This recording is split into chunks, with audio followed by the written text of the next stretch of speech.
ప్రతి మనిషిలోని గొప్పతనాన్ని నిర్ణయించేది అతనిలో ఉన్న గుణమే. మనతో పాటు పోటీలో ఎంత గొప్పవారైనా ఉండవచ్చు, కానీ మన ప్రయత్నం గొప్పగా ఉన్నంత వరకు మన విజయాన్ని ఎవరూ ఆపలేరు.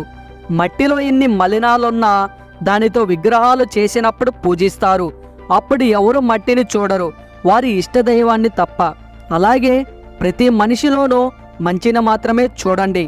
భర్త గెలుపుకైనా ఓటమికైనా భార్య సగం కారణమన్నది ఎంత నిజమో, ఒక భార్య ఓటమికైనా ఆనందానికైనా భర్త సగం కారణమన్నది అంతే నిజం.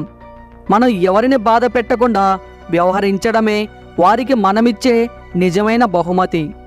ఏ ఆయుధాలు వాటంతటా అవి హానికరం కావు. కోపాన్ని నియంత్రించుకోలేని వ్యక్తి చేతిలో పడినప్పుడే అవి హానికరంగా మారుతాయి. అందరికీ అందుబాటులో ఉంటే అలుసుగా మారే అవకాశం ఉంటుంది.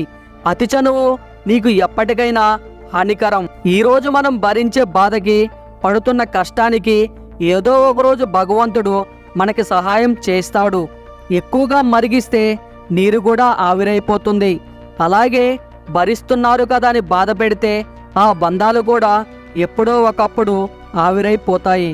మీరంటే ఇష్టం ఉన్న స్త్రీని అశ్రద్ధ, నిర్లక్ష్యం చేయకండి. కాలం గడిచే కొద్దీ మీకు అన్నీ అర్థమైన రోజు మాత్రం తను మీకు దూరం అయిపోతుంది. మీకు ఇందులో ఏ పాయింట్ నచ్చిందో తప్పకుండా కామెంట్ చేయండి. అలాగే ఈ వీడియో మీకు నచ్చినట్లయితే మీ సపోర్ట్గా ఈ వీడియోకి జస్ట్ లైక్ చేయండి చాలు. అలాగే ఇటువంటి వీడియోస్ కోసం ఈ ఛానల్కి ఇప్పుడే సబ్స్క్రైబ్ అవ్వండి. Thank you.